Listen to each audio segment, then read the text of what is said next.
Good evening, everybody. Pardon my somewhat strange voice. I'm getting over a little cold. While I prattle on for a moment, do feel free to get up and get yourself a snack or something to drink. I just want to, on behalf, my name is Mike Wakeford. I am board chair of the New Winston Museum, and it is my honor to be here tonight to welcome you and thank a couple people and then get out of the way.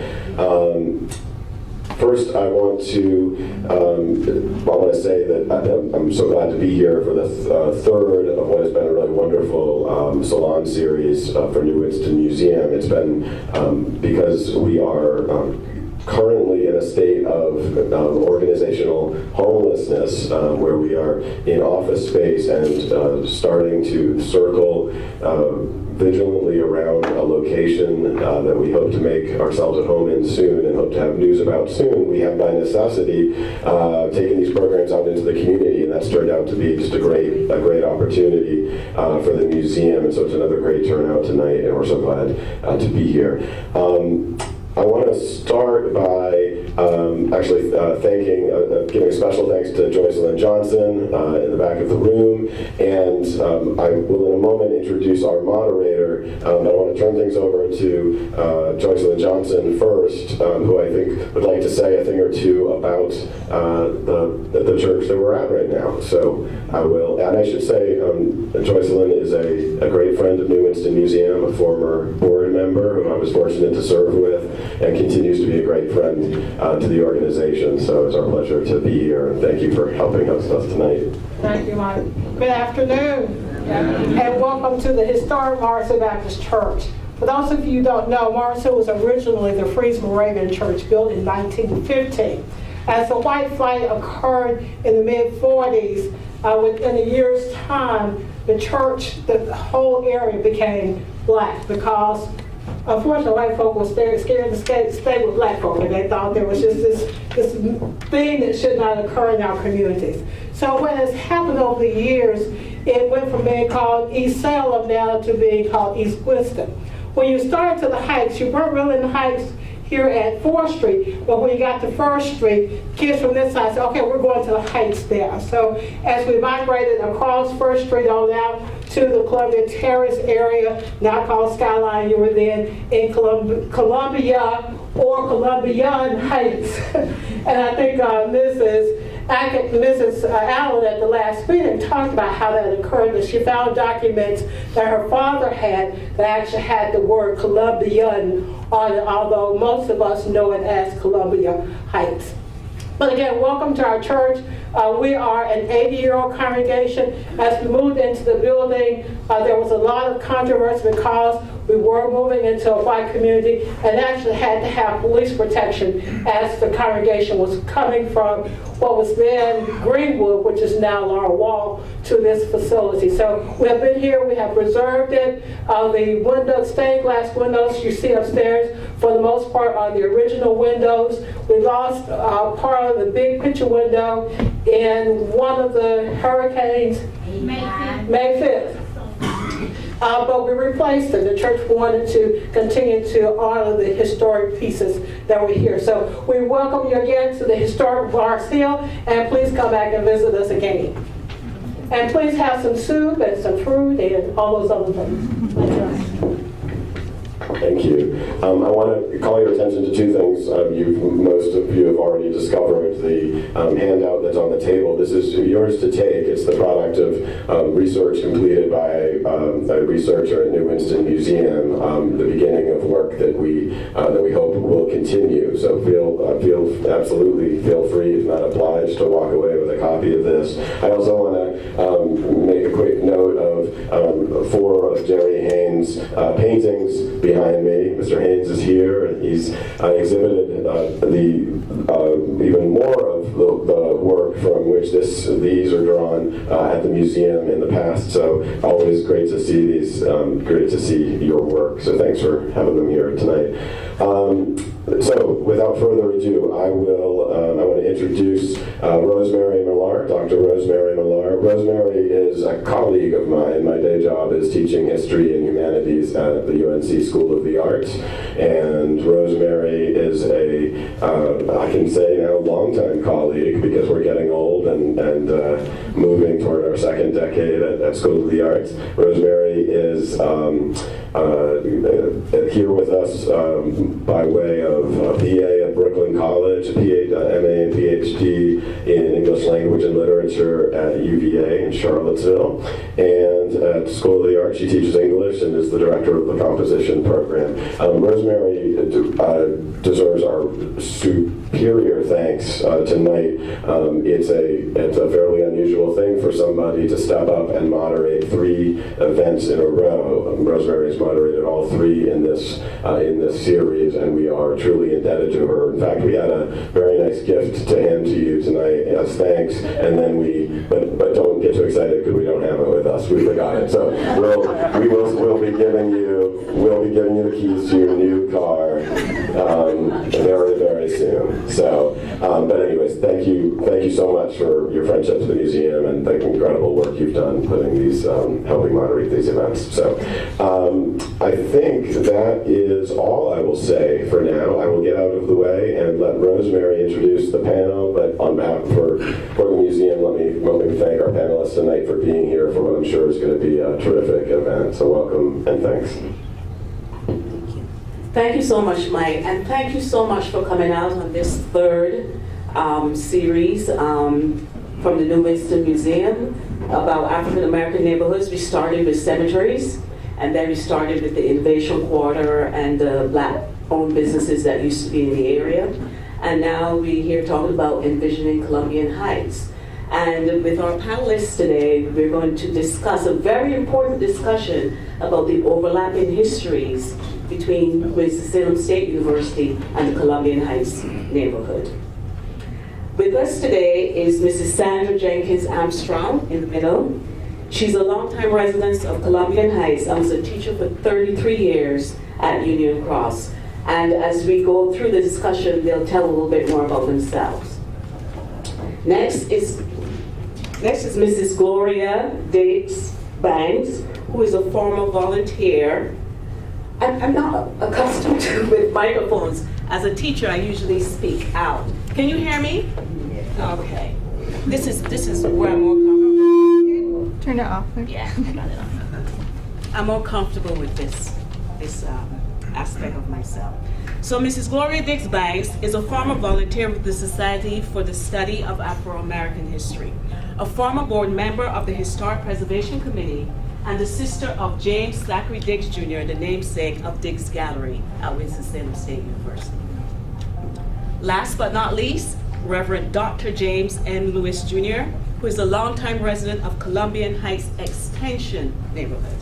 He's a member of the Morning Star Missionary Baptist Church and pastor of James Chapel Missionary Baptist Church in Reedsville, North Carolina. He received his doctorate in Christian education from Living Episcopal Bible College, which is Guilford County, North Carolina. And without further ado, let's start the conversation. One of the things that I was interested about, because one of the reasons that I did 3 of these is because I'm learning myself. And as someone who teaches African American literature at the University of North Carolina, I am learning so much that I can impart so that history will not be lost. So one of the things I'm always interested in is people's experiences in the neighborhood.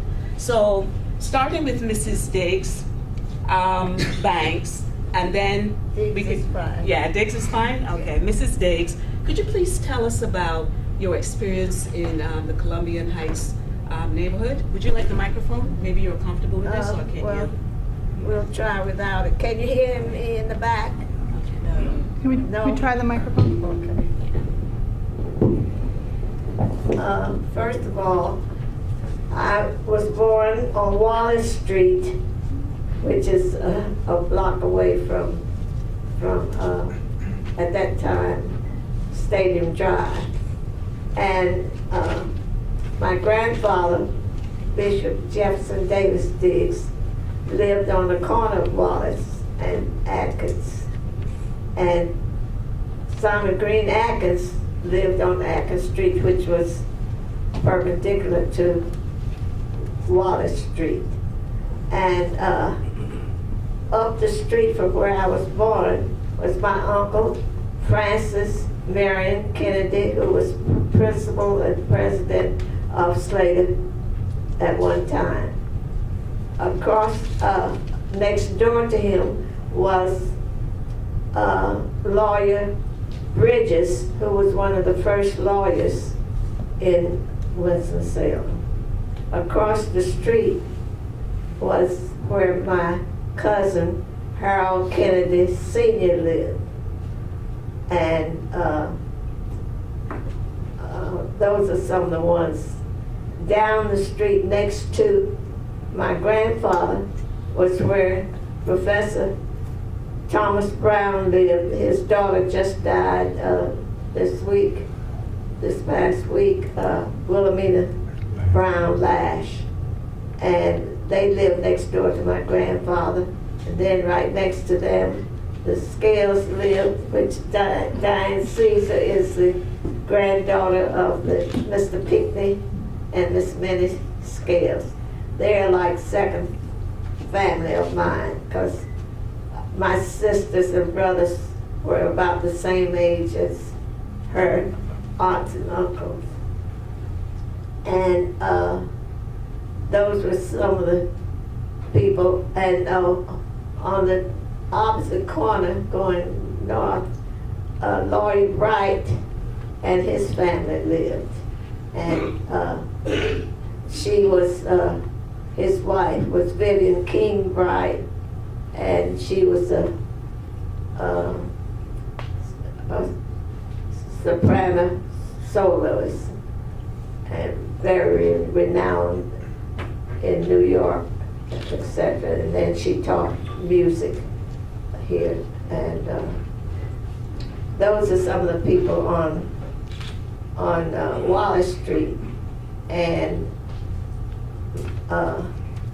on Stadium Drive, there was Buster Green, who was in charge of the Campbell City Cab Company.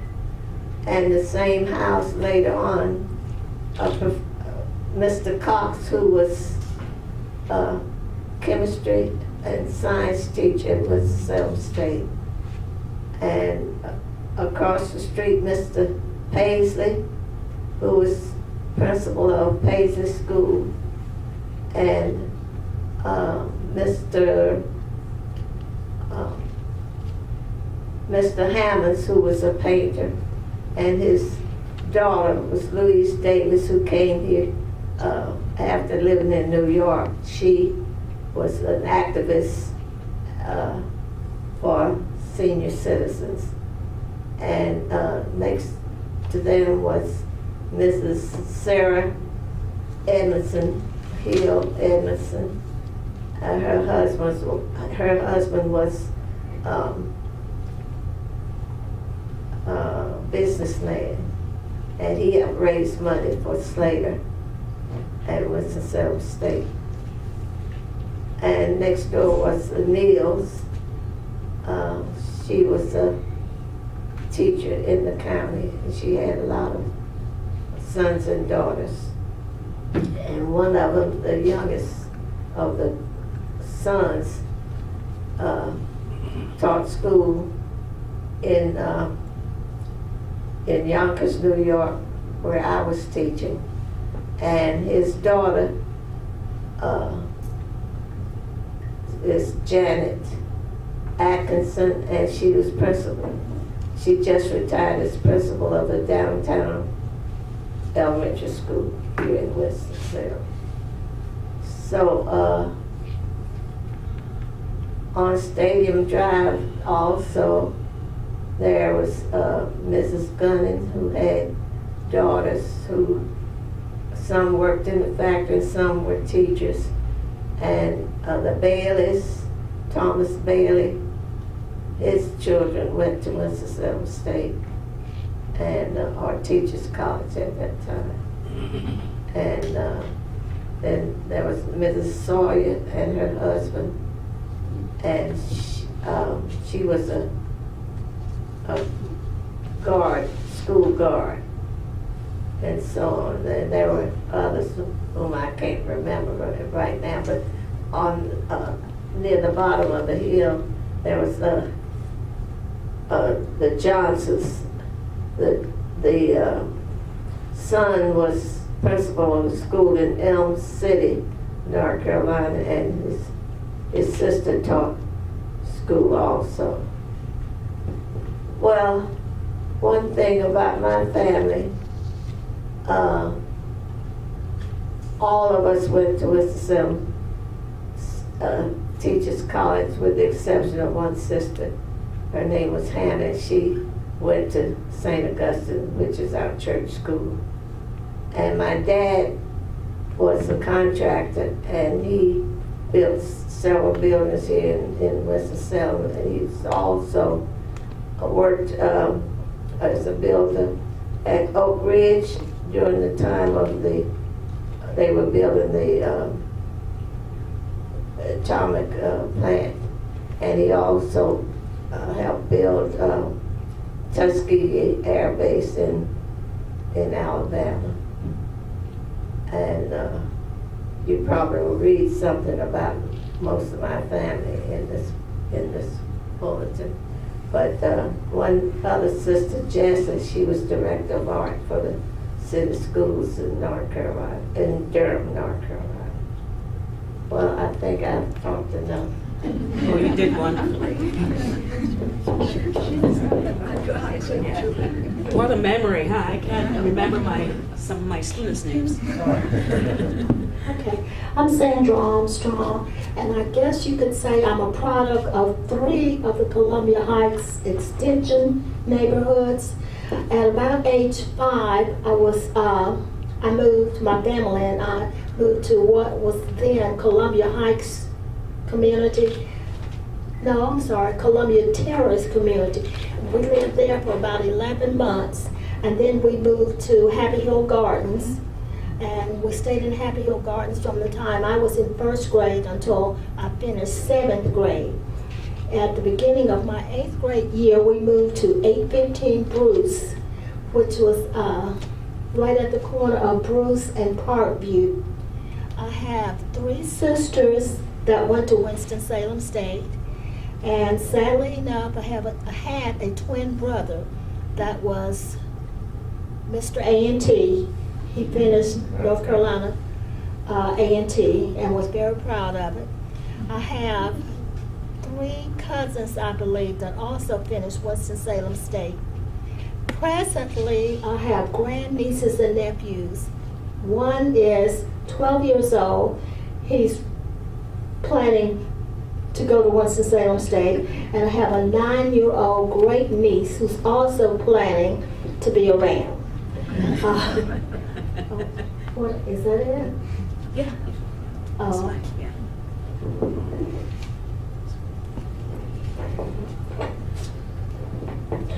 I'm James Lewis Jr. and my memories, I'm on the Columbian Heights Extension, and I've always lived my father's home. We were in the area of Columbia Terrace, but we were in the homes. And I remember Columbia Terrace particularly because the black policemen and firemen and many of the teachers lived up there at that time. And so we attended the school with them. If you look at the history of the first black firemen and many of the officers, they were in that neighborhood. So we considered that because the community, it was to be very professional. I went to Jefferson Davis Diggs for my first 3 years, and I don't know anything about busing. We walked. And that was a hill to climb. And later I attended Columbia Heights. At that time it was the elementary school, and I attended 4th, 5th, and the 6th grade. And then I went to A.H. Anderson, which was the 7th through 9th in junior high and 10 through 12. I want to make a note about Columbian Heights Elementary. It was on the campus. To me, I was going across Winston-Salem State Teachers College to go to elementary school. Then, so for the most part, I did not go to Winston-Salem State because I was going to have to go back up on the hill. And also it was an opportunity to get away from my parents. My father was a pastor in the city. The home that I live in now, my father built in 1955, and I'm still a resident of that home. And so through one of my employments, it's called Insight now, but it was step one. When I would go in the courtroom, Judge Hayes would say, "Louis, are you still on the corner of Golson and Bruce?" And I didn't know to take that as a compliment or you ain't never moved anywhere in your life. I attend Morning Star Baptist Church, which is 1 block from where I live. And for a long time, my testimony has only been I haven't gone far in life. The farthest distance I ever traveled was up to the church on the corner, which will be celebrating 100 years in 2018. But I'm very proud of Morning Star, and I still feel like it made the greatest difference in my life. When we attended grade school, our parents were very involved in the school. Our teachers were very involved in the community. Matter of fact, one of my favorite teachers was Mrs. Price, and Mars Hill was the church she would always bring me. So I not only seen her Monday through Friday, but on the weekends I was involved with the different activities at her church. But I have a lot of regards for Mrs. Price. Mr. Moultro lived in the community. Several of the teachers who taught in these 3 schools lived in the community. I remember C.R. Ross, the alderman, who lived on Bruce Street and was very involved in the community. He knew the community very well. We had a lot of businesses in the community. I remember the train station, then Shell filling station, and then College Grill. And those were part right on the outskirts of the college. I do remember, for the most part, that we were very close and knit. We knew the other persons in the upper part of Columbian, and I'll say Columbia because that's how I've always known it, but Columbian Heights. But we would share skating and riding our bikes backwards and forth. We couldn't go too far, but we were very involved. But many of the students who attended Winston-Salem State remained in the community. Emmanuel Baptist Church was on Smith Street and Zion Memorial were the 2 churches that most of the students attended. And even today, many of the active members, graduates of Winston-Salem State, and stayed in the community, found jobs, and also stayed a part of the church. Emmanuel moved across to 15th and 16th, but now it's located on Reynolds Park Road. So to me, they still are back over in this area. I remember most of all that neighbors took care of you. I was a little embarrassed because one of my neighbors picked up her daughter and she thought I should ride home with her when I wanted to walk home with my friends. So I got chauffeured to school every day. The teachers were very involved with the students in our life. The parents wasn't no email and sending notes home. You just about saw your mother every day because the kids look forward to different activities being done by the parents. And so they were very much volunteers in the school, and you couldn't really get in trouble. Thank you. I want to piggyback. Do you want to? Yes, just let me add that I already told you that I lived in 3 of the communities in Columbian Heights area. I also went to 3 of the schools there. My first grade year, I went to what was called Lily Mevin. Then from the 2nd through the 4th grade, I went to Jefferson Davis Diggs. After that, I was transferred for 1 year only in the 5th grade to Columbia Heights. And then at that time, there had been an extension to Diggs, so I went back to Diggs for my 6th grade year.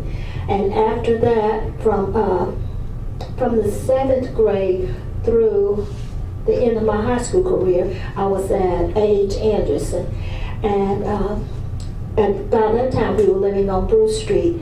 All of the children in the neighborhood knew my mother because you're going okay? She was the traffic guard, and then she was the chaperone for the band because 3 of my sisters and I were band members, and my brother kept score for the football team. So for every game, my mother and my youngest sister, who was a tag-along, accompanied us. And after school, there were no cell phones at that time.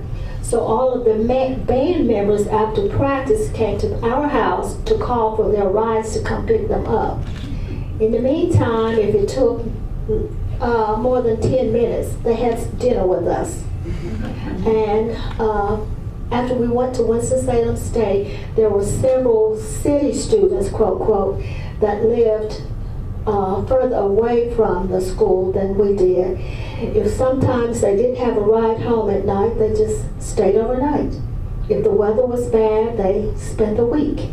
And because there were 4 girls in my family, if you came with just the outfit you had on, there was always someone in the house who was your size, so clothes were no problem. And then after we were at Winston-Salem State, there were a couple of rooming houses and duplexes across the street for campus students to live in. And my dad befriended most of those guys, and I guess tried to be a surrogate papa. So everybody in the neighborhood knew the Jenkins family. Thank you. I just want to piggyback a little bit on the education aspect of it. I wanted to get, for the audience to get an idea about prior to Winston-Salem State University, because, I'm hearing that a lot of the community went to Winston-Salem State University, but prior to Winston State University, what other higher education opportunities were there for the residents of Columbian Heights? I can't think of any. I can't think of any higher institutions in Winston-Salem that we could go to. But Winston-Salem Teachers College at the time was very open, and had it not been for Winston-Salem State Teachers College, we would not have had any cultural learning at all, because that was the only place you could go. You couldn't go to the Reynolds Auditorium activities. But the college had lyceum programs, and we had famous artists here, like the Dunham Dancers.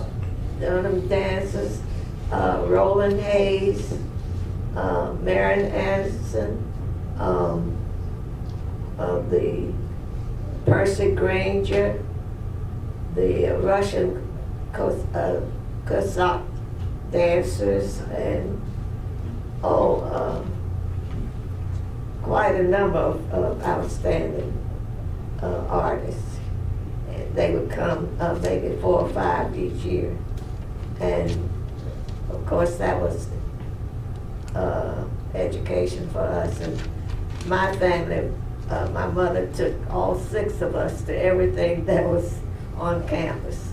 And in the summertime, they would roll an upright piano out and have strings of lights around, and they would have a program with lots of music, jazz or whatever. And that was something to do on a hot summer evening to go on campus. As a child, I played on campus. I went to the library. I never went to the Moses Horton Library downtown. I just used, as we said, that we were in college anyway. We pretended we were in college, so we went to the library there, and most of the faculty members, those that had children, we played with them. And some of my sisters babysat for some of them, and we knew the faculty members, because some of the faculty members who were married had small homes on campus, and some of those who were single stayed in the dormitory and had just a single room, no cooking privileges or anything. Some of the single teachers would come down to our house and ask my mother to cook things that they liked for them. And one who was an art teacher, Miss Terry, she would come and sit on the porch at my mother's, and she would take me to the circus every year. She treated me very nice, and I enjoyed going to the circus with her. And most of the faculty, they all seemed to like my mother, and they would come down and sit on the porch and talk to her quite a bit. One thing I forgot to mention, that Mr. Anderson, who the school is named for, lived on Vargrave at one time. And he taught my sisters and brothers French, and when he was teaching in the high school, and then he taught at Winston-Salem State for a while, or Winston-Salem College. Thank you. Oh, you want My mother went to Atkins, and it was only to the 11th grade, but Linda Mebane was named after the person. She was a graduate of Slater Academy, and she graduated in 1897, and she taught in the school system. And so primarily, Slater, the beginning of Slater as a higher education, also Solomon Atkins began Columbian Heights, and it served first as more of a high school and then more of an elementary. So many of those who precede me went still in the community. It's just that Jefferson Diggs, Mebane, and Columbian Heights became the four predominantly elementary schools, and then it was called Columbian Heights Junior High and Senior High until it was named after Albert H. Anderson, but I only know it as Albert H. Anderson. So for the most part, the education of all of the kids were right here in the community. Thank you. And in terms of the education being in the Columbian Heights area, you talked about Black-owned businesses. Could you tell us something about what were the effects of integration on the community?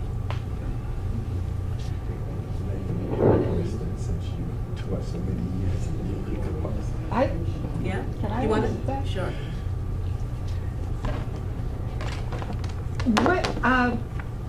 Both Paisley and Anderson were built in the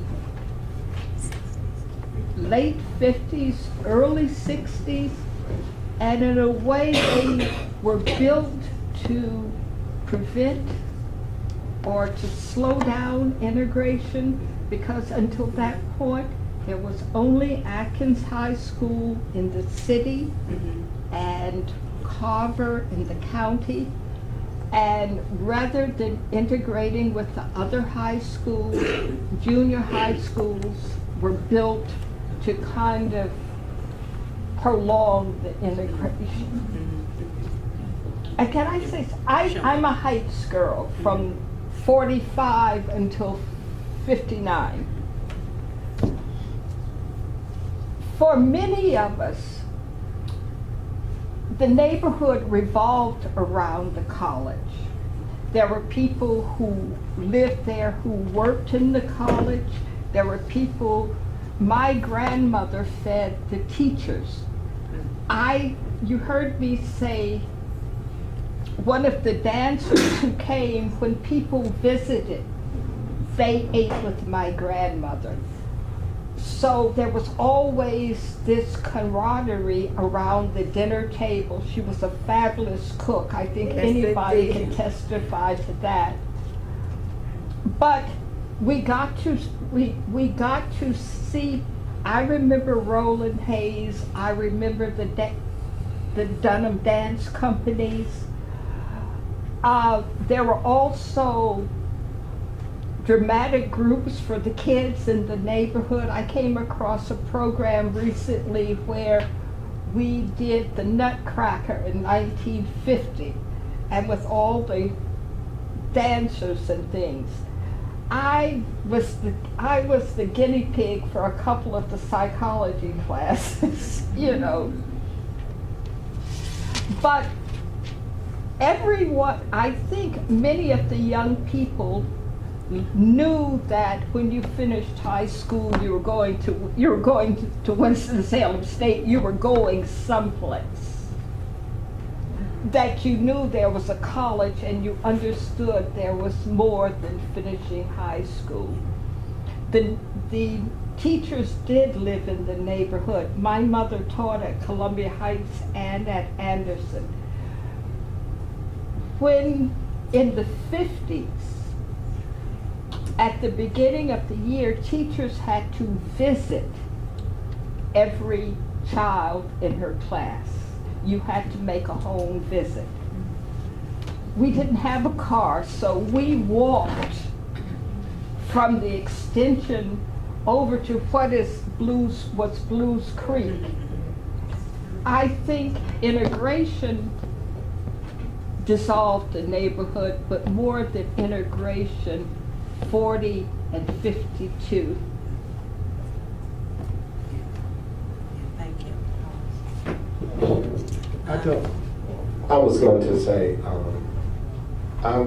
we were just happy to have schools in our own community when I came through, but my sister, who was 3 years younger, she elected during her junior year to attend Reynolds. So probably right after I entered college and so forth, the integration process began. But I do want to say that, and the reversal of what you were saying, that I really felt that because they did not want to make the white students come to Anderson, then they built Parkland. And so our kids were integrated to go to Parkland. But for a long time, Anderson still remained 10th and 11th grade before Winston-Salem State purchased it. And sometime now I keep saying, well, I'm sorry I can't show you any of the schools that I attended because they're no longer in existence. And people say, well, you still stay in the neighborhood, whatever, just school. But again, that was part of integration. But what I do point to is, oh, you see Anderson Center over there? Well, that's where I went to school. So basically they leave thinking that I went to college during my school years. Can I ask just a quick question about, I've only been here about 7 years. When did Winston State University come into being? I've been going through the papers here. About around 1892. 1890, okay. So it was very much Somewhere there in where there. you all were That's growing up. correct. Yes, That's yeah. correct. Somewhere in there. I remember you mentioned something about Union Cross in terms of discussion about integration. Could you please Something about tell me? Union Cross? Yeah, you're teaching there? Yeah. Yes, I did teach at Union Cross, and I started there for some strange reason 1 year before integration. So the following year, when the schools were integrated, I believe at Christmas time, and teachers were switched over, blacks to white schools and some white teachers to black schools, I didn't have to switch because I was already there. And I asked for a transfer one time, and for some strange reason, the transfer didn't come through. And so I just always stayed at Union Cross, but I was treated very nicely there. Never had, as far as I know, any problems. Thank you. You want to add something, Mrs. Diggs? I'm not familiar with the integration part because I wasn't here that time. And, I'd just like to say that we keep talking about Lily Mebane. Lily Mebane was on the came after, it was called Columbian Heights Elementary School. Primary before it became Lily Mebane. That's what I went to, Okay. primary. Okay. And at the same time, Anderson itself now. Anderson did not really come into existence in 1962. It was still Columbia Heights High School because the class in 1962, when they graduated with 2 diplomas. They had one saying Columbia Heights High School, which was ending that era, and they had Anderson High School, which was beginning that era. So the school of Anderson itself basically existed for 8 years, from about 62 to 70, which was the last class. So I just wanted to kind of. Okay, thank you for that input. Thank you very much. And there was a Columbia Heights High School. Yeah, Mr. Diggs graduated from that. Right, right. And my sister, Right, Rupert Bell. And my mother. 1930, 1929 That's or right. 30, something like that. Yeah. Atkins stole the colors. Yeah. And I hate to say this, Yeah. Atkins High School took Columbia Heights colors. When Salmon Green Atkins moved, the colors were maroon and gold at Columbia Heights. I wore them in the 6th grade when I was there. And I said, oh, this is maroon and gold. And they told me that when Salmon Green, the school was built in 31, Right. and it was moved, they took the colors and everything of it. So I want to let you know, Big A. You were not the Big A. No, you were not the Big A. To the corners, to the corners. Okay, You were Barbara? Big A, 'cause of Salmon The Green. picture that's on the screen is Columbia Heights Primary School. And those 2 openings were there, were the first, that was the old part of the school. But in 1952, 53, I was going in the 2nd grade, they added 4 classrooms, the cafeteria, because all of us will remember that it was an auditorium if you were having a program, and they put the tables in the wall, and when you got ready to eat lunch, they would put the tables out of the wall. But the picture there is what it looked like. There's a door down on the end, and the one in the middle where the office was, because the window on this side is where the nurse's station was, when you go on the inside. But that is a picture of Columbia Heights Primary, which was later known as Elementary. But we did get a new part to it, because it was an honor. We had our bathroom in the classroom. It was an honor to even clean the bathroom floor and all this, because it was new. And we also received teachers, and I remember one Mrs. Annie Steele, I think her name Morgan now. She was a practice teacher, that's what we called them then. And someone got pregnant at Lily Mebane, and she got to work there the next fall as a regular teacher. And she stayed there until it was closed down and integration, but that was her first school. And to see her, she looked like she was part of us students, because she was so young when she, came there as a teacher. And to see her now, she's still a good looking lady, but she was one of the teachers there at Columbia Heights Primary. Thank you. I just want the panel to give the audience an idea of the scope of, in terms of, if you can remember, the scope of Columbian Heights, like the streets, like where did it begin, where did it end, in terms of getting an idea of the scale of the neighborhood. Yeah, there's There's a slide that shows. a slide there. Hold on, let me go back to the beginning. There's another Yeah, map. There's another, right, to get an idea of because that is, my next question is going to connect to that idea of the map. I would think it would go up to First Street. First Street? First, Yes, the because that Parkview. part would have been officially notified as Salem, North Carolina. And after First Street is when Winston came into play. So you got two different histories that's taking place at Right, the same right, time. right. That's, It depends on where you are right. geographically located. Right. There was a controversy as to where it began. And usually Excelsior Street was one of them. And near the Cromartie. station. It went to Blues. Yeah. Blues, When they went to Cromartie, Blues. And then after Blues, the First Street. Stadium Drive. Martin Luther King was Claremont. Yeah, right. And Stadium Drive, Vargrave Street down to the bottom of the hill. right, at Parkview. Parkview. Then there were little streets, Smith and Hill. Yeah, Southbound, Smith. right. Yeah.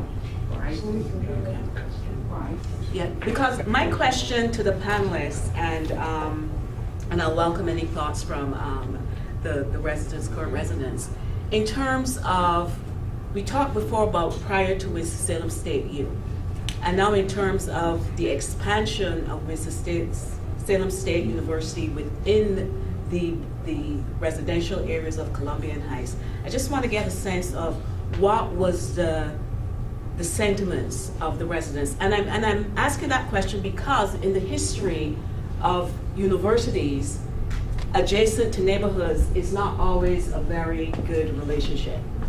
Like my colleague said, I graduated from the University of Virginia. And I remember there was a conference there, and an African-American man came to one of the workshops that I was in, and he said that years ago he would not have been welcome on the grounds of Jefferson's College. And then, of course, there were neighborhoods that got gentrified because the university is the employer, right, of most of the states. I've heard friends, like a friend that I had from who went to Yale, she also talked about the fraught relationship with the black communities in terms of Yale. Now with Columbia University in New York, that relationship in terms of growing out into Harlem.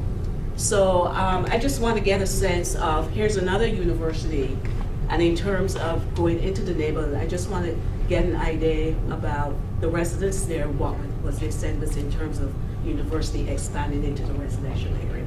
I think the roads did more to diminish the neighborhoods than the college. 52. Because we moved because of 52.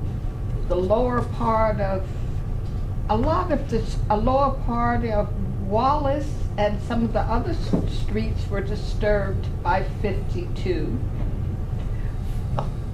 40, one of the traditions in the 40s and the 50s were kids coming from all over the city to skate in an oval that adjacent the railroad station.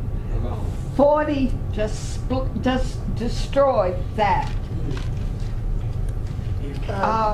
Blues was destroyed by, Blues Creek was destroyed by 40. So, That is Blues Street. Blues Creek is out. okay, 150. okay. But Blues and out of Walkertown. But Blues Street, because growing up as a kid, we thought that, I mean, now you have young people at Winston-Salem State homecoming. But the woman that can account for it. When I was growing up, we got up and went to the parade, and then all the old people got up and they went to the ball game, and they put on their Sunday suits and they first go around their neck, and they went to the game. Church Day home when we went to the parade. But I know Columbia Heights, for instance, was there, but from First Street, like Jerry Haynes say, on down, all of that was part of the Columbia Heights area because the children went to the same school over there. When we had a big party in our school was from the left to the right hand side of the street. The children that are on the right hand side of the street coming up Martin Luther King had to go to Scouting because the school had gotten overcrowded and they went to Scouting, but a lot of us met back up in high school. But that separated separated the thing. And rather than let us go to the white school, even the street separated, because the side of Blue Street that I lived on, we went to school from 8:30 in the morning to 12:30. Children on the other side went from 12:30 to 4 o'clock and 4:30. And we were at the same school in the same class. We just didn't have enough room. So that's where we were. Because every day I look at the children that lived on Stadium Drive that were white, they could have walked across that Silverton Park to Anderson. They went to Gray, they went to Parkland, or wherever. But they did not come there. And it was a lot of us just not wanting to mingle. We were just like now, like the railroad track and Blue Street, all that was just an area where blacks were contained. Because up in this area was fine houses and all of these things. And you have whites come back to the old neighborhood, used to take pictures because they grew up in the neighborhood. And they would say, well, ain't Sally live here and so, but that's what it was. Thank you. Mrs. Diggs?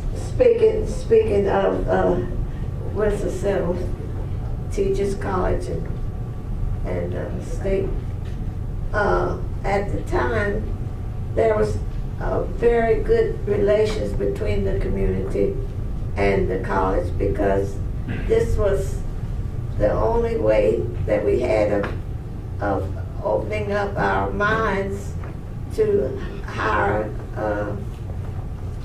education and so forth. And a lot of the people not only worked as teachers, but they worked in the laundry, around, on the grounds, and etc. And so it was a very welcoming atmosphere.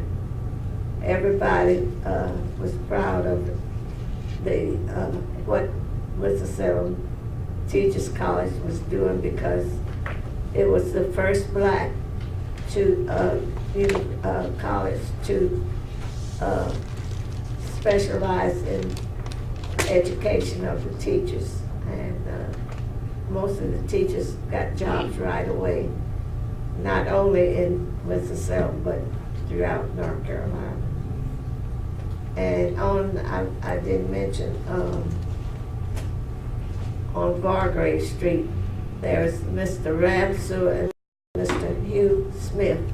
They were both builders and very well known, and they built a lot of homes in the area. And then there was a Mr. Garrett who had a trucking business, and there were others. The Muldrow lived on Vargrave Street, and I was trying to think. Miss Marr, the Mars lived. Yes. And she taught school, and her brother taught at Winston-Salem State and other universities. So there were a lot of educated people living in Columbian Heights community. Could you reserve the question too? Thank you. Do you want to talk a little bit about the sentiment?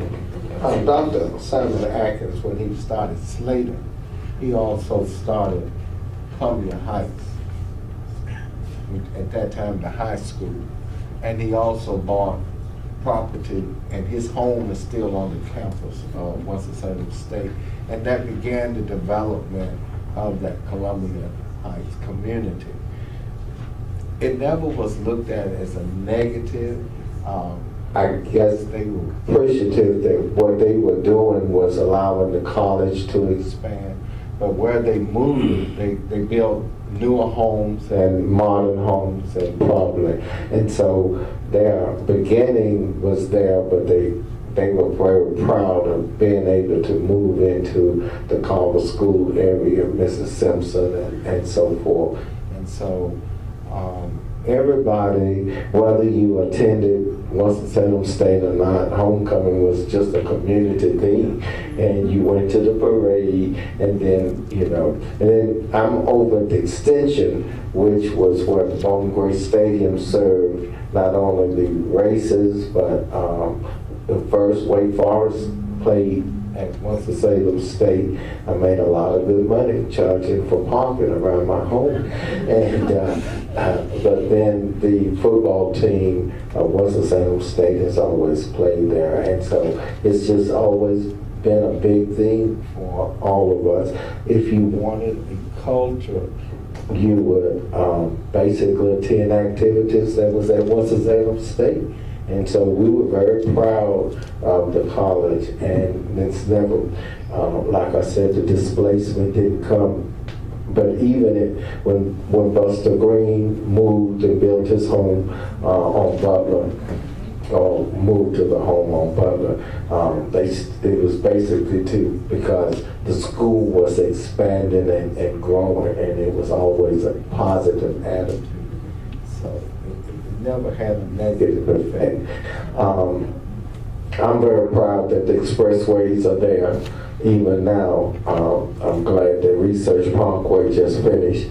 I got a little annoyed driving through campus all the time for 40 years, but now it was always, for me, working at Reynolds, etc. If I can just get to the expressway, they might not come up here, it's great, but they will clean up that expressway so I can go anywhere I need to if I can only go a couple of blocks down. So, it did place inconvenient people at southbound and over near the railroad track, etc. But again, it's a good thing to have that 52. And if you want to get anywhere, if you can just, the expressway is going to be cleaned off during the snow. But if it's that bad, you just stay home and visit your neighbors.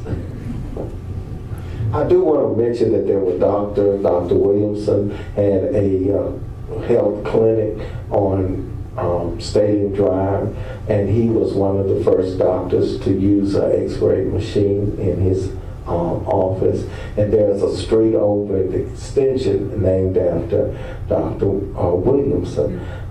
Diggs Boulevard is over on the side that I am, and that was named after Jefferson Davis Diggs. Dr. Diggs has a lot of things to attribute, but one of the things, he was pastor of St. Paul, and then later became pastor of a Union mission, but now it's called Diggs Memorial, which is still kind of in the community. So, and my mother told me that all the streets over in the extension were named after African Americans. I didn't write it down, and I had forgotten why, but at any rate. But I do remember Timlet Street, which Morning Star sits on Finch and Timlet, was because of a military person who had given years in the military. But I stay on Golson, and I know Dr. Bruce is why we got the name of Bruce Street, but Golson, and it was spelled sometime with T-O-N, it's now we basically say S-O-N, but he was a very famous African American for which the street was named after. So the community still keeps that pride and so forth. So, could you please reserve, there's going to be a Q&A. Just don't forget what you want to say. Actually, this is one last question I'll have for the panel, and the residents can chime in. What do you see in terms of the expansion, and the area is really growing and growing and growing more. What do you see as the future for the Columbian Heights neighborhood?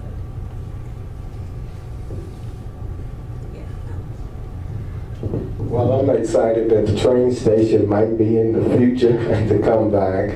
C.E. Gaines came to state through the train station, and Earl Monroe came to Winston-Salem on train, and so many of the Winston-Salem students, the train was their means of transportation to come back and forth. And I'm very I'm very pleased to hear of the progress that might be forthcoming from that. I stay on the extension, and I'd always heard that one day Winston-Salem State would be over in our area. It looks like they They have completely filled up at Excelsior and all of that area. So I'm hoping for the purchase of this stadium so that they can soon start buying our homes. And if they want Skyline, they can either flat it or they can build school apartments for the students, etc. But I'm excited about the expansion, whether I get to live to see it or not. But it inconveniences a little bit during the games and the races, but we're so used to, we just get out and charge people to park in our yard. Any response to that question? Any other residents, any response about the future? What do you think of the future? I love to see the college grow. I have a feeling that the School of the Arts and the Winston-Salem State are gonna Just meet. Right. meet, yeah. Yeah, yeah. Same college too. Okay, now it's open for the audience to ask some questions, and I'll let you go first. Okay, so the teachers at Winston-Salem State, when you all were kids, came from somewhere to be professors at the school. Did they come from Spelman, Howard, or where? Wilbur. Livingston, Greensboro, huh? All over, all over. Mid-Atlantic, South? And you have to realize with North Carolina teachers, there were no graduate schools for them to go to. So the state would pay for you to get your secondary degrees by going to Columbia, NYU, Cornell, the University of Chicago.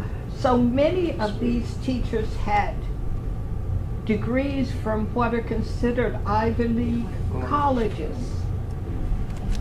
I remember one, Miss Terry, who I mentioned, was from Boston, and her brother was Watt Terry, who was a big man in the business world. He's even written up in Madam Walker's book about being a philanthropist way back in the 20s, I guess, or even earlier. But she came from Boston now. Where she went to college, I don't know, but I don't think she went to any of the black colleges like Howard or Fisk. But she must have gone to one of the Ivy League schools. And some of the others went to universities other than black colleges. Those are the ones that were there when I went. Thank you. Gentleman Being relatively new to Winston-Salem, so Bowman Gray is owned by whom? The stadium. The city right now. And what are the pros and cons of Winston-Salem State purchasing or being gifted the stadium? The difference between purchasing. First of all, what does Winston-Salem want? Do they want to purchase it or be gifted the stadium? They want to purchase it, but one of the things they say was the student fees will go up. Where if you got a good football or basketball team in this college, your fees go up. But you got people like Ruth Bader and Falwell and those don't want it to be seen because they don't want the fees to go up. But Winston-Salem did not buy that. Bowman Gray gave it to the city of Winston-Salem, so it wasn't like they purchased the land. It was given to them as a gift from the Bowman Gray family. Another problem was the soil. They found something wrong with the soil there that they've had a study on. The soil. Yes, please, in fact. There's a lot of misconceptions and misinformation about some of the things and about the future that you ask about. If we are to be honest with ourselves, there are some elements in this community that do not want Winston-Salem State to grow. They don't want it to expand. and become a full-fledged certified university. They don't want it. And if we are to be true again, Winston-Salem State was the only university that people could go to in this city. But they didn't want, whites did not want to go to Winston-Salem State. They didn't have a university for them here.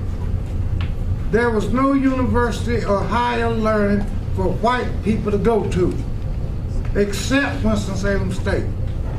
And they refused to go there. Just like they refused to have medical doctors at KDB. We had a hospital over there. And as a result, white doctors didn't want to practice at KDB, so they closed KDB down. If we don't be honest with stuff. So with those elements of some elements not wanting to grow, what are the reasons? Because number one, it had a rich history, a rich legacy. It was training professionals when there was no school for white people to go to here. So they went down to Wake Forest, North Carolina, and bought a university. Brought it up here on a truck and trucked it in. And that's why we got Wake Forest University. Now, since Wake Forest University is a private institution, money that should go to Winston-Salem State goes to the white side of town, rather coming to the black side of town. When I was a state representative, legislature has a whole lot to do with the universities in this state. That's why they called it the University of North Carolina. No matter what your name, you come under the university banner. University of North Carolina at so-and-so and so-and-so. They tried to get the black schools to do that. Most of them refused. They wanted to change Winston-Salem State's name to the University of North Carolina at Winston-Salem. At Winston-Salem State. And our history and our legacy is too proud to be eaten up like that, to be thrown away and forgotten. A lot of history depends on who writes the history. And whoever writes it, gonna write it slanted their way. And so far as the black community, it has always embraced Winston-Salem State. It has always supported it. It's always done whatever it could. Not only sending their children there, but also sending their money there. And also doing whatever they could, whatever little money we had. We didn't have a whole lot of money. Most of the black folk were service workers in this city to the other side of town. We had a good community of professionals, but wasn't a widespread community of professionals.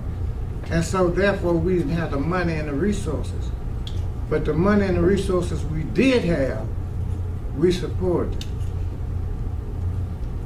As why it don't grow, when I served in the legislature, I tried to get money for 2 buildings. They set up there down there. The legislature say we only gonna give you one because that's the only one you good for. Now, see, but you don't know this kind of stuff.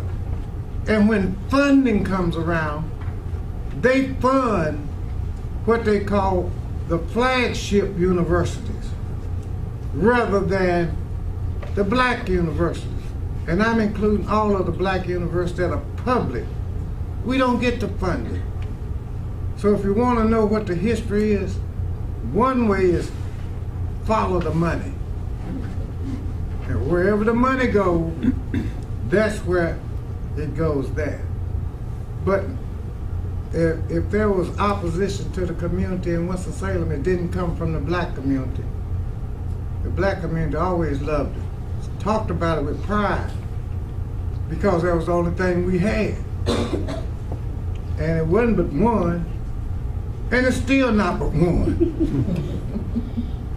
And I'm hoping one day that, we could get beyond this and stop telling this rose-colored, this synthetic story. Let's tell the truth. Let's be honest about it. And when other universities get the lion's share, we get the crumbs. And wonder why you can't grow. You can't grow because you ain't got the money. Finally, they, when I was the chair of the finance committee, they put you on these committees for decoration. But they made a mistake when they put me on there, because I wasn't gonna be there for decoration. I was gonna speak up. And if we don't speak up, at least put it on the table. It'll never get done. And I'm hoping that we could change some of this stuff. Now, so far as the stadium is concerned, about 20 or 30 years ago, if we tell the truth, Larry Little suggested that Winston-Salem State take over Bowman Gray Stadium. There were elements in this city said, no, we'll never give our only stadium to that black school over there. It'll never happen. One of the reasons is because they have racing. Racing on Saturday. And who supports racing? Mostly white people. And they're not gonna have going to Bowman Gray Stadium, having racing under a black school and giving their money to that black school. The city gave away Lawrence Joel Coliseum. They gave it to Wake Forest, almost gave it to them for the amount of money they charged them for it. And I was a city council member too. See, I've been a city council member and I've been a member of the legislature. For what they gave that stadium to, you could, for pennies. The other thing that they controlled was the stadium. Wake Forest has the Coliseum now. We still don't have the stadium. And I don't really know if we ever will get it. It's gonna be roadblock after roadblock. Dale Farwell ain't the only one. He's just a symbol. He's just a figurehead. It's the mentality that is the jewel of the Reynolds family and the Gray family. Bowman Gray. And it was the heyday in its time. And have Bowman Gray now be associated with that black school over there? It's always going to be something coming up. And yes, there was a problem with the soil. Miss Diggs is correct. When I was a city council member, I represented this area. And we kept wondering, why was there sometimes a certain smell that came from there? Lo and behold, there was a sinkhole down there that fell through. We went down there, took Bill Stewart, the city manager, and Mayor Wayne Corpany. Took them down there, I said, you see here, why is this? Come to find out, it's a landfill. It's a landfill, ladies and gentlemen. And it's still down there. And they covered it over. All kind of garbage and stuff. But then they come back and say it's a problem with the soil. Yes, it is a problem with the soil. The city created it. And now they're trying to dump it. But wasn't there was a landfill across the street and it blew up when I was a little girl. Over there where the parking lot is. Yeah. Most of that was landfill. Most of that was a landfill. I remember when they filled it. And the landfill, they just filled that landfill in. The last time they filled it in was when I was an alderman, about 20 years ago, 15 to 20 years ago. But I just wanted to let you know, however Winston-Salem State go, most of the time that's how this black community gonna go. Because that's the only thing we got that we can look at with pride. That's higher education. And most of the stuff around here came from that little compact people that Miss Diggs and that Sandra talked about and Brother Lewis talked about in that little compact area. Why was it so compact? It was compact because the law said you couldn't go but so far. You go so far up here, you're in the white community. This church was a white church, like Johnson said. You think they could walk down the street to that college? No, sir.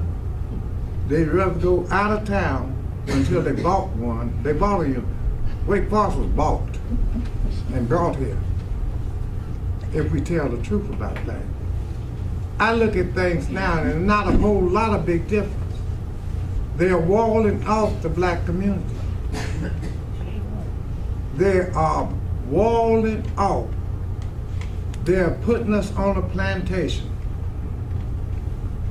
Down here on 1st Street, you used to access the expressway. Down there where that church is. What is that? They got a fence down there. Them people are walled off in their own community. And if those ain't walled off, they have dead-end roads. You can't get in and you can't get out. One way in and one way out. Look at this street right here, Martin Luther King. They put that median up and down there. And I'm glad they have a median. But what did they do? Blocked off the streets that you don't have no access. You got to go all the way around the barn to get to them up on Martin Luther King. And if you want to go on 3rd Street, you can't. Look up there by the stadium, going in the Morningside. You can't get in the Morningside. Bargrave? That's Bargrave Street. Well, it's Martin Luther King now. Because they got it blocked off. And we can go time after time after time. Ladies and gentlemen, see the handwriting on the wall. We're going to wake up one day and we're going to be on a reservation. We're almost on a reservation now. And I'm not being vindictive and I don't want to be negative. But I want to look at the picture for what the picture is. You're correct. University of North Carolina School of the Arts. When I was there at the legislature, they brought the idea for us to rename that school. Why? So they could get some state money. And now they're getting state money. It was just called the School of the Arts. But now it's called the University of North Carolina at the School of Arts. And they're getting state money. If you're not careful, they're going to grow together. One last thing and I'm through. Look at this bridge they're working on down here. Yes. From Winston-Salem State over to Salem College and Academy. Salem College and Academy. I asked if we could name that street Rams Drive. And that's when I was in the legislature about 5 years ago. And the white people said, no, we ain't gonna name that Rams Drive. And it was the president of Salem who called me at my home and said, well, we were planning on putting a building down there, and it would not be appropriate for that street to be named Rams Drive when Salem is going to put some buildings down there. Well, at that time, there wasn't nothing down there but the city parking lot. City parking lot and the city yard. I went to the chancellor of Winston-Salem State. At that time, I think it was Donald Reeves. I said, is it all right if we name this street after you? Wake Forest have a street named after them called Deacon Boulevard. Why can't Winston-Salem State have Ram Boulevard? He said, that's a good idea. I can't go out publicly and support you on that, but I do what I can. Go down there now, it's called what? Rams Drive. And I asked everybody in that area to come to a ceremony I had right at that intersection. I don't know if Jocelyn was there or not, but I was telling her about, I tell her about some of the things I do. Some she agree with, some she don't. But that's okay with me. And it's good that we start doing this. And we should start naming some of these things after black people. Because if you don't, our history gonna be gone. The legacy gonna be gone. And we got to start doing that. And I'm all for cooperation. But in some cases, segregation was good for us. Not in every case.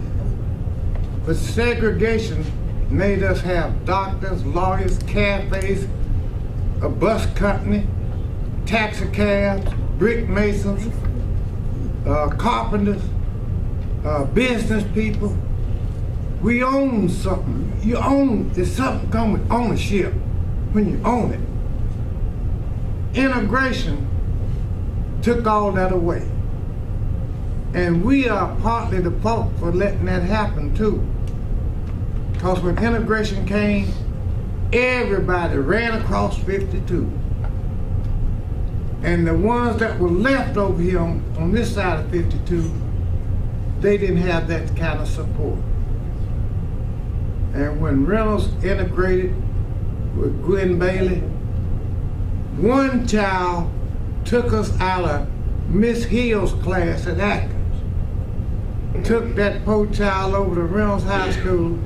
Next day, Reynolds High School is integrated. How can one person integrate a whole school? But that's what the headline said. If we be honest and if we be true. Thank y'all. And I'm gonna sit here and be quiet as long as I can. Thank you so very much. Appreciate that perspective. With someone, we're running out of time, unfortunately. Very quickly, because we're... Okay, you know, like Mr. Warmer just said about the history of Winston-Salem, I have been working 20-some years on trying to keep the history of the Blue Street area open.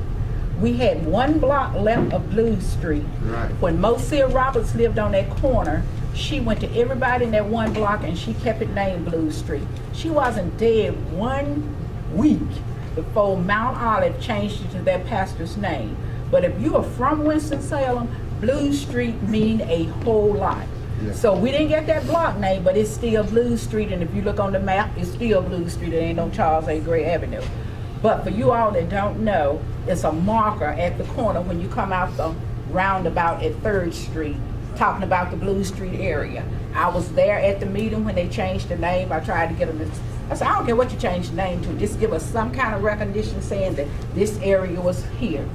But because it was for the greediness of Winston-Salem that the mayor Carpenter and them wanted the highway to come through, and they should get all their money back from those engineers that built that little bitty highway.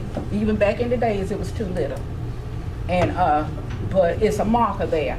And when we had the meeting last month, they had planted a tree in front of the marker. So I told Michelle McCullum, I said, hey baby, they got a tree in front of that marker? And she said, okay. When I went back 2 days later, they removed that tree, but whoever was planning for the city should have known not to put a tree in front of the marker. But if you come out of there now, it says Blue Street area, and that includes all that 52, 40, and all that little research center that's down there now the park, because they're coming up that street, and they're gonna let that shade up. And when they build some new apartments up there, you won't be able to find any black people around here because it's so expensive when they finish building. So it's not gonna be on 3rd and 4th Street. But look for the marker. Thank you, Barbara. Very, very quick. Just a quick comment. There was also a kindergarten in the neighborhood that was supportive of the university community, and that was Hansel and Gretel Kindergarten, of which Victor Carter, who was a member here at the church, was the owner, founder, and director, and had students who started there and matriculated into different aspects of life. So the onion peels back not just to higher education, it also showed the support of early childhood education. Would the panel like to say any closing remarks, please? Well, I do agree with some of the latter remarks. Unfortunately, we do not have the wealth in our community as they do to make the million donations to the college across the city. But it would be nice if people would rally and help Winston-Salem State, because one of the things that they want to do is put the burden of buying the stadium on the student fees, and that students have enough fees or enough costs to attend college, and that shouldn't be. But basically, I'm really worried when they take away the ramps to Rams Drive. What is that saying? Are you not allowing the city exposure to going and seeing what Winston-Salem State has to offer? And it is one of the most beautiful campuses that our state of all HBU schools. So I'm really afraid that we're going to get boxed in such a way that it will not be known to the public and visible as it has been to the community. But it is a university that all of the city has been able to utilize, Kenneth Auditorium, etc. We're still proud of it, and we would love to see the expansion. Ms. Jenkins and Ms. Diggs, any last closing remarks? One more thing about my grandfather. He and Simon Green Atkins were good friends, and they both worked together to build, I think Winston-Salem had some of the first sidewalks in the black neighborhood of any other city in North Carolina. And my grandfather, along with Simon Green, they were responsible for getting that. And there was one other thing, but I can't think of it there. Did you want to say something? Okay, so don't let this conversation end here. I'm sure the panelists will stay a little bit to talk with you. Yeah, just like a second. Say one thing about supporting the college, but today on the news there was an item that said 80% of teachers in North Carolina are non-black or white. And at one time, up until integration, most the schools were segregated, but the teachers were black, and they had a certain affinity for black students that has been lost. And Winston-Salem State College provided most of those colleges. I went to the parade this year with my granddaughter, and I was growing up, most of the band teachers in all of the schools came out of Winston-Salem State, and it was band after band after band, but the alumni had raised large amount of monies in that time because they were teaching and had jobs and continued to contribute to the college. thank you so very much. Again, don't let this conversation end here. I'm so grateful for the Winston-Salem, the Winston Museum in terms of bringing all of these discussions together, because it's very true. We should not let this history be lost. We will find it again. It has been transformed, but we should never, never let it be lost. So will you please join me in thanking our panelists?